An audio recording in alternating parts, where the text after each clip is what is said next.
दरम्यान अमेरिकेचे राष्ट्राध्यक्ष डोनाल्ड ट्रम्प यांनी अनेकदा एक खोटं बोलतायत हे जगजाहीर झालेलं आहे। कारण पुढचा मागचा कसलाच विचार न करता थापा मारणं हा ट्रम्प यांचा आवडता छंद आहे। त्याचं ताजं वक्तव्य बघा। इराणवरती हल्ला केला तर तो देश शेजारच्या आखाती देशांवरती हल्ली करू शकतो आणि ही शक्यता मला कोणी सांगितली नाही असा दावा ट्रम्प यांनी केलाय। हा दावा खोटा आहे, त्यामुळे हे ट्रम्प यांनी दिली जाणारी गुप्त ब्रीफिंग ही सोडाच अनेक तज्ञांची सुद्धा शक्यता आहे जाहीरपणे व्यक्त केली होती। मात्र अमेरिका ही जगातली एकमेव महासत्ता आहे, तिच्या अध्यक्षाला इतकी साधी गोष्ट कुणी सांगितली नाही हे शक्यच नाहीये। पण ट्रम्प यांचा स्वभाव आहे की आत्मकेंद्री आणि दोष न स्वीकारण्याचा। असं असल्यानं ते संपूर्ण अमेरिकन अधिकारशाहीलाच दोष देऊन मोकळे झाले।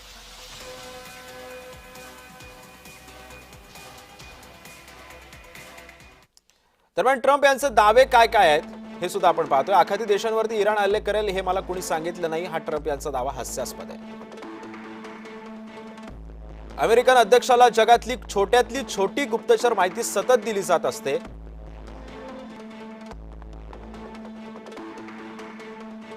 दररोज सकाळी अध्यक्षाच्या टेबलावरती सविस्तर गुप्तचर अहवाल ठेवला जातो।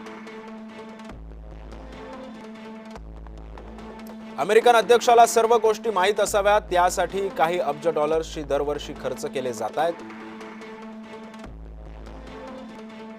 संरक्षण मंत्री, परराष्ट्र मंत्री, राष्ट्रीय सुरक्षा सल्लागार, CIA प्रमुख, राजदूत या सर्वांकडून सातत्यानं ब्रीफिंग मिळत असते।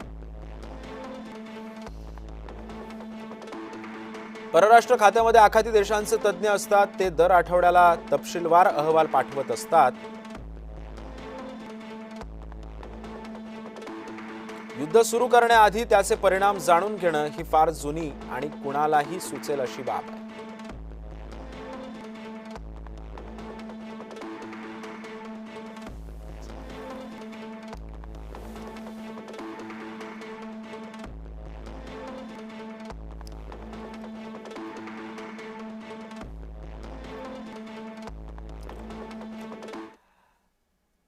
दरम्यान या सगळ्या संदर्भामध्ये आपल्यासोबत आंतरराष्ट्रीय विषयांच्या अभ्यासिका शांभवी थिटे आहेत। शांभवीजी, इराण आखाती देशांवरती हल्ला करू शकतं असं युद्ध सुरू करण्यासाठी मला कुणी सांगितलं नाही असा दावा ट्रम्प करतायत, तुमची प्रतिक्रिया? ट्रम्पची आजकाल जी विधानं येत आहेत ती अतिशय सगळीच विधानं फार हास्यास्पद आहेत। की ट्रम्पला ही कल्पनाच नव्हती की इराण इतर आखाती देशांवरती हल्ले करू शकतं आणि हे अमेरिकेच्या राष्ट्राध्यक्षांकडून येणं ही अतिशय हास्यास्पद सुद्धा घटना आहे आणि खेदजनक सुद्धा घटना आहे।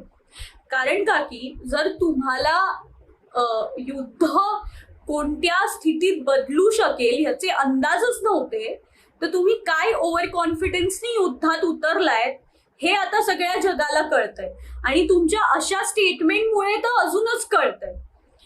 तर त्यामुळे ट्रम्प जी काही स्टेटमेंट आहेत, ट्रम्प खरं तर म्हणालेला की युद्ध पहिल्याच दिवशी संपलं आणि पहिल्याच दिवशी आम्ही त्यांचे सगळे लष्करी स्थळ आणि सगळ्या गोष्टी उद्ध्वस्त केल्या। मग अमेरिका अजून सुद्धा इराणमध्ये का अडकली आहे हा मोठा प्रश्न। पण शांभवी, इराणनं सध्या कुठलीच रणनीती अवलंबलेली आहे असं वाटतंय? कारण एकंदरीत सगळं युद्ध पाहता कारण इराणची भूमिका आणि इस्रायलची भूमिका ही कुठेतरी संशयास्पद सुद्धा वाटते आणि त्यामध्ये अमेरिकेची असलेली लक्षणीय भूमिका, या संदर्भात काय वाटतंय? प्रश्न अतिशय महत्त्वाचा आहे कारण इराण सध्या काय करतंय आणि पुढे काय करू शकतं हे जाणून घेण्यासाठी आपल्याला इराणची युद्धनीती जाणून घेणं अतिशय महत्त्वाचं आहे। तर इराण सध्या एसिमेट्रिक वॉरफेअरचा उपयोग करतो, हे सगळं तर आपण ऐकलंच आहे। असममित युद्धनीती असं ज्याला मराठीमध्ये आपण म्हणू शकतो। आता ह्याचे काही घटक आहेत, ते घटक आपण समजून घेणं फार महत्त्वाचं आहे। ह्यातला पहिला घटक म्हणजे इराण जो आहे तो प्रॉक्सी वॉर करतोय। आता प्रॉक्सी वॉर म्हणजे काय? इराणनी आजूबाजूच्या देशांमध्ये, लेबनॉन असू दे किंवा येमेन असू दे, अगदी पॅलेस्टीन असू दे, ह्या देशांमधले तिथल्या काही शिया गटांना समर्थन दिलंय, काही दहशतवादी गटांना समर्थन दिलंय आणि ते गट आज अमेरिका आणि इस्रायल विरुद्ध इराणच्या मदतीला उभे राहिलेत। तर ह्यातले जे महत्वाचे गट आहे ते हिजबुल्ला, हुथी आणि हमास, हे तीन महत्वाचे एच आहेत ज्यांचा मिळून ॲक्सिस ऑफ रेझिस्टन्स इराणनी बनवलाय, जो इराणला एक पायदळ म्हणून मदत करतोय। खरं शांभवी, त्यामुळे एकंदरीतच आता या युद्धाचे परिणाम आपल्या देशावरती तर होतातच आहेत, पण इतर राष्ट्रांवरती याचे कसे परिणाम होतात हे सुद्धा पाहणं महत्त्वाचं ठरणार आहे. धन्यवाद आपण केलेल्या या सविस्तर विश्लेषणाबद्दल.